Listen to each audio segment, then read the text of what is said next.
Unforgiveness is linked to cardiovascular disease, hypertension, or high blood pressure, and even cancer.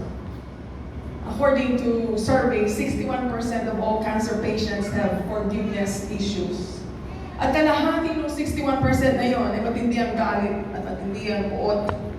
Ganun na lang katotoo, ang mga findings na ito na ngayon sa kanilang mga inibigay ng mga prescription what to do, meron silang tinatawag na forgiveness therapy para gumaling sa sakit ng mga tao dala ng bigat ng damdamin o puot. Na dahil daw sa mga sakit ng damdamin ito ay napipigilan pa ang mga treatments o gamot para sa mga sakit. Harboring these negative emotions, this anger creates a state of chronic anxiety. Naapektuhan ang physical na pangatawan, naapektuhan ang muscles, nagkakaroon ng chemical imbalance sa utak.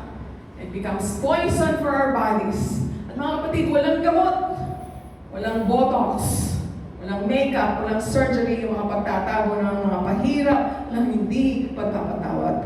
Nothing hides the effects of unforgiveness. So kung hanggang ngayon ay nagmamatigas ka pa, yun ay ang tawag dyan ay pride. Kung hanggang ngayon ay maramdamin ka pa, ang tawag din dyan ay pride. Masyado kang nagdadamdam, palagi yung feeling mo kawawa ka, nagdadalim ka ng galit. Ngayon pala ay nararapat na humingi tayo sa Diyos, makalaya tayo.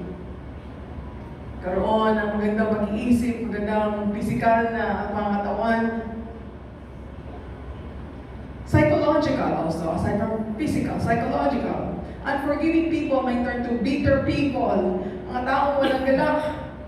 Mga taong pag-isip pa lang ay naiinis na, hindi mangiti. Palaging negative. Yan po nasa Proverbs 23:7. For as he thinks in his heart, so is he. Naapektuhan din ang ating spiritual life. At dahil ang pagbibigay, ang hindi pagbibigay ng patawad ay labag sa Diyos. Ang kanyang turong panalangin na forgive us our debts as we forgive our debtors. Ay nagiging hadlang ang hindi pagkapatawad sa iba sa ating paglago sa pananampalataya. Pati na ang mga pananalangin na hindi nadidinig ng Diyos. Ang pagsamba natin, tuyo-tuyo, and we become hypocrites, worshiping and honoring God while we hide even to ourselves unforgiveness. Paano nga ba yun? How do you worship when you have unforgiveness in your heart? Mga bagay na matagal na ang nangyari hanggang ngayon ay dipit pa, dala-dala pa. How can we worship when we have anger and we are bitter over something with someone? Paano nga ba yun? Paano tayo nagpupuri na meron tayong galit sa ating puso? Nawawala ang ating patotoo. Instead of seeing the glory of God in our life, they see the ugliness of bitterness. Wala isa man sa atin na accepted sa mensaheng ito. Wala isa man sa atin dito hindi nasaktan o hindi nagkalit. Kaya na'y sakit sa damdamin dahil sa biruan. Minsan sa biruan nagagaling ang mga yan. Sakit ng damdamin dahil sa hindi ka nabati ng kasister mo. O yan ay sakit ng dibdib dahil sa anak na nagbigay sa iyo ng sakit ng ulo at kahiyan. O para naman sa mga anak, ang galit sa magulang na naging pabaya sa mga anak, na inuna ang sarili kaysa sa mga anak. O sakit ng damdamin dahil ang asawa ay hindi naging tapat at hindi mapagkatiwala. We all have been hurt. And we all have hurt others. We need to forgive. And we need to be forgiven. One of the most difficult principles in the Bible, and yet it is the most powerful and life-changing principle in the Bible. This is the reason Jesus went to the cross, is forgiveness. Ang ibig sabihin ng forgiveness, it means to let go. is to cut someone loose. Yung unforgiveness naman, yan yung parang itinali mo ang iyong sarili doon sa taong kailangan mong patawarin. You bind yourself to the one who hurt you, and the greater burden is upon the one who will not forgive. Hindi dun sa kailangan ng pagkapatawad, kundi siya, yung burden na yan, ang pinakamabagat na burden na yan, ay nandoon sa taong ayaw ng patawad. Hindi ka nga makatulog eh. Maghapon kung nagmamatol, nainis ka, ulit-ulit mong iniisip yung kanyang sinabi sa iyo. You're relieving the pain and the person who hurt you. Yung kailangan patawarin, the person who hurt you, ang sarap ng tulog niya. Ikaw na nasaktan, hindi ka makatulog. Nakakainis, hindi po ba? Lalo na kung kagalit mo ay yung asawa mo. Galit na galit ka, hindi ka makatulog. Nandyan siya, hibig na hibig at naghihilig pa. Lalo ka nakagalit. Tignan natin na nasa Matthew 18. Papasahin ko natin ito mahaba-haba. Matthew 18, 21 to 35. Then Peter came to him and said, Lord, how often shall my brother sin against me and I forgive him? Up to 7 times. Jesus said to him, I do not say to you up to 7 times, but up to 70 times 7. Therefore the kingdom of heaven is like a certain king who wanted to settle accounts with his servants. And when he had begun to settle accounts, one was brought to him who owed him 10,000 talents. But as he was not able to pay, his master commanded that he be sold with his wife and children and all that he had, and that payment be made. The servant therefore fell down before him, saying, Master, have patience with me, and I will pay you all. And the master of the servant was moved with compassion, released him, and forgave him the debt. But that servant went out and found one of his fellow servants who owed him 100 denarii. And he laid hands on him and took him by the throat, saying, Pay me what you owe. So his fellow servant fell down at his feet and begged him, saying, Have patience with me, and I will pay you all. And he would not, but went and threw him into prison till he should pay the debt. So when his fellow servants saw what had been done, they were grieved and came and told their master all that had been done. Then his master, after he had called him, said to him, You wicked servant, I forgave you all the debt because you begged me. Should you not also have had compassion on your fellow servant, just as I had pity on you? And his master was angry and delivered him to the torturers until he should pay all that was due to him. So my heavenly Father also will do to you if each of you from his heart does not forgive his brother his trespasses. Magtuturo noon sa kanilang relihiyon na yung magpatawad ka ng isang beses, ikaw ituturing na isang mabuting tao. Kung 2 beses ka magpapatawad, banal kang tao. At kung 3 beses ka magpapatawad, para ka ng Diyos. And no doubt, when Peter asked, Shall I forgive him up to 7 times? Ang ina-expect niya ay pupulin siya ng Panginoon sa kanyang kabutihan at kabanalan na 7 beses siya magpapatawad. Anong gulat siguro ni Pedro sa sagot ng Panginoon? Not 7 times, but 70 times 7. 490 times yan sa mathematics. Pero ibig sabihin, keep on forgiving. Ito sa binasa natin sa Matthew 18:23 to 35. In this parable, the servant owed the king 10,000 talents. Thousands of years of labor ang equivalent ng 10,000 talents. And the servant who owed this servant owed 100 talent, 100 days of labor lang. Mga kapatid, magkano ba ang ating pagkakautang sa Diyos kung tayo ay lulugpa sa kasalanan? Kanyang bugtong na anak, kanyang ipinadala upang magbayad sa ating pagkakautang. Purihin siya, salamat sa ating Panginoon. Because it would have been impossible to pay our debts. But Jesus paid it all. Amen. So God forgave us. He let go. Tayo tinubos ni Kristo, inabalik sa tamang kaugnayan sa Diyos Ama. We are forgiven. God forgave and He let us go. ang laki ng utang natin sa ating hari. Nararapat lamang na pasalamatan natin ang ating Panginoon, purihin at sambahin sapagkat higit pa sa imposible na babayaran natin ang ating pagkakautang. When God sent His Son, Jesus Christ, to pay our debt, He let go. He forgave our debts. And He gave us the power of forgiveness sa pamamagitan ng redemption, sa pamamagitan ng reconciliation and restoration. Purihin ang Diyos, we are forgiven. All our debts are paid. Unforgiveness, on the other hand, can you imagine kung ito ang ibibigay sa atin ng Diyos, ng ating Ama? Kung sasabihin niya sa atin, there's no forgiveness. You owe me. And I'm not going to release you until I get what I deserve. Can you imagine the impossibility na tayo magpapakama? Salamat sa Diyos. Kanya yung binigay ang kanyang bugtong na anak upang bayaran ang ating pagkakautang. The wicked servant, doon sa ating binasa, he got what he deserved. Sa ating binasa, it says, he was delivered to torturers, anger, bitterness, hostility, resentment, anxiety, depression, migraine, ulcer, coronary disease, high blood pressure, insomnia, pimples, wrinkles.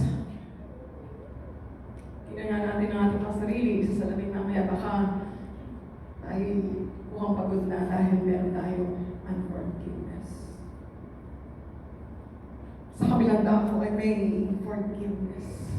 Pagpapatawad. It is an act of your will, not your emotions. Sapagkat kung aantayin nyo lang na maging okay na ang pakiramdam nyo, na okay ka na, hindi mo na siya masyadong iniisip. Okay, today I feel like forgiving that person. Kung aantayin nyo na natin, we will never get to that point. Ano nangyayari? Bitterness lang. Ang papasok sa ating mga puso. And we know bitterness will destroy us. It is a decision. It is an emotional response. It is a decision in response to the command of God. You may not feel like forgiving, but you know it is possible. Magagawa mo. Sapagkat ating Diyos, nire-require niya na tayo magpatawad. At salamat sa ating Diyos, ibinigay niya sa atin ang banal na Espiritu upang maisagawa natin ang pagpapatawad. May lakas at kapangyarihan sa banal na Espiritu. Maybe you cannot do it. Of course you can't. Kailangan natin ang banal na Espiritu. Forgiveness heals you. It changes you. Pagbibigay ng patawad na hindi para sa kanyang gumawa ng mali sa iyo. Hindi para yon sa kanya, hindi para sa atin. It is for us. It is for us to be free. Hindi dahil sa inahayaan mo lang na gawin ka ng kamalian. No, you're not condoning their actions. Hindi mo lang sila binibigyan ng mga excuses sa kanilang ginawa. Sometimes people are like that. Ginawa sila ng hindi tama. We're making excuses. No, you're forgiving because you want to be cleansed. You want to be free. Forgive your enemies. Lumaya kayo sa toxic na lason na yan na sumasakit sa amin pag-isip at emotion. Lason na naapektuhan ng bawat bahagi ng ating buhay. Yung relationship sa asawa, 10 taon na hindi pa pinapatawad. At hindi na nga pinapatawad. Pagkatapos inuukat pa. At ginagamit pa sa mga iba pang away. Maapektuhan ang kalusugan natin. Maapektuhan ang ating mental health. When relationships are filled with hatred and bitterness, the enemy has won. Forgiveness is your priority.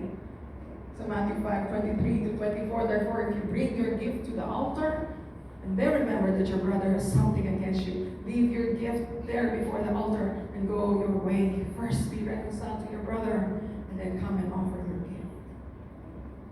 Hindi pwedeng ipagpaliban. Yun ang muna ang dapat na maging priority. Ang sabi ng Panginoon, kung nananalangin ka at meron kang sama ng loob, sabi niya, well, stop. Patawarin mo muna siya. Tapos ipagpatuloy mo ang iyong pananalangin. Whatever else, good things, so paglilingkod na ating ginagawa sa Diyos, stop! Because it might be worthless until you decide to deal with your unforgiveness. Forgive totally. Buo. Sa ating binasa kanina, sabi ng Panginoon, 70 times 7. Stop counting offenses. Binibilang mo ba kung ilang beses mo siya pinatawad? Nakakapito ka na, ha? Binibilang.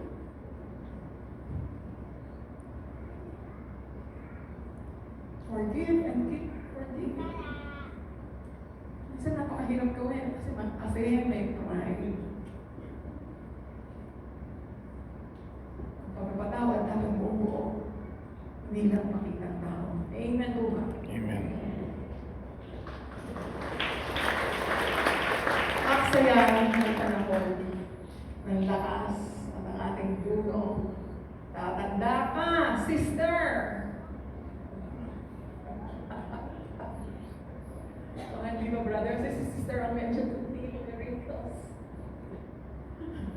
Alam niyo noong ako ay 100 pounds more. Kaya sinabi sa sarili ko, yung mamapapayat kasi magkaka-wrinkles ako. Pagka mapintog yung mukha ko, wala wrinkles. Lamit natin yung kapag ka ang iyong buhay ay malaya because you forgive. Maski na may edad na.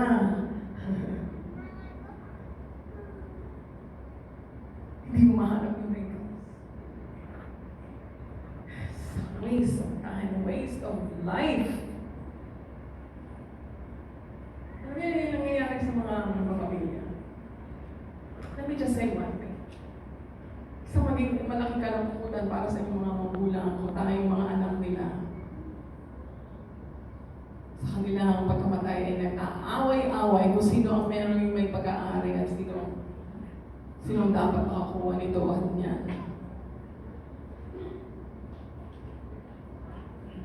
Amen po ba? Nandun dapat yung pagmamahal. Let me just say, kayong mga magulang, tayong mga magulang, para hindi mag-away-away, kailangan merong last will and testament.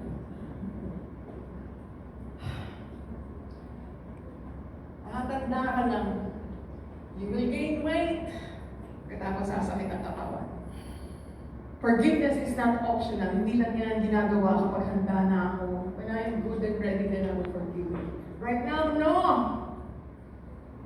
But God makes it very clear that if you choose not to forgive others, neither will He forgive you. Matthew 6:14-15, for if you forgive men their trespasses, your heavenly Father will also forgive you. But if you do not forgive men their trespasses, neither will your Father forgive your trespasses. Unforgiveness damages relationships with others, but the greatest harm is that it damages our relationship with the Lord. Akala natin yung Diyos nagpapatawad sa atin, na tayo nagpapatawad sa iba, akala natin yan ay magkahiwalay. No. May kinalalaman yung ating pagpapatawad sa iba, sa pagpapatawad ng Diyos sa atin. And the message is very clear. Kung di mo patatawarin ang iyong kapwa, hindi ka rin patatawarin ng Diyos. Anong klaseng buhay yung wala kang kapatawaran? Yan ay buhay na tutungo sa kapahamakan. The cross of Jesus is all about forgiveness. It's all about restoration. It is all about freedom. Remember, hindi niya ipapagawa sa atin yung mga bagay na ito. Yung hindi niya ito unang ginawa. He will never require us anything that He did not first require of Himself through Jesus Christ. Ano sinabi ng ating Panginoon? Father, forgive them. Paano?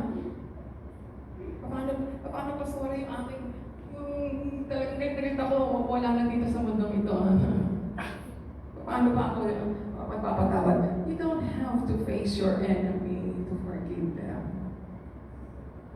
Hindi mo kailangan na humingi sila ng patawad sa iyo bago ka magpatawad. Hindi mo kailangan hanapin mo yung mga dapat mong patawarin. Right now, here, in the presence of the Lord, tell the Lord you are now forgiving your parents, you are now forgiving your child, you are now forgiving your spouse, you are now forgiving your siblings, you are now forgiving your boss, you are now forgiving your brothers and sisters in Christ. Sino man ang sumakit sa iyo, I forgive them, Lord. And mention their name to the Lord. I release them to you, Lord. I want to be free. Ayoko nang intindihin yun. I want to have a good relationship with you, Lord. And I receive the Holy Spirit. Let Him comfort you. And let Him give you peace. Wala na tayong oras, mga kapatid. We have no time for grudges. We have no time to sa mga malipis, sa mga madaling masaktan. We have no time for bitterness or resentments from the past. We must forgive them now. And forgive them completely. Be free in the Lord. Forgive your enemies. I pray, manalangin na malalaki na kayo at nanalangin. Gawin natin yung aking binagyan na pananalangin sa Panginoon ngayong umaga. Mention their names to the Lord. I forgive them, Lord. Whatever they are, mention their names to the Lord. I forgive them, Lord. Forgive my spouse. I forgive my in-laws. I forgive my children. I forgive my brothers and my sisters, Panginoon. As we mention their names before you. Holy Spirit of God,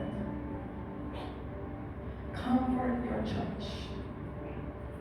Give them peace.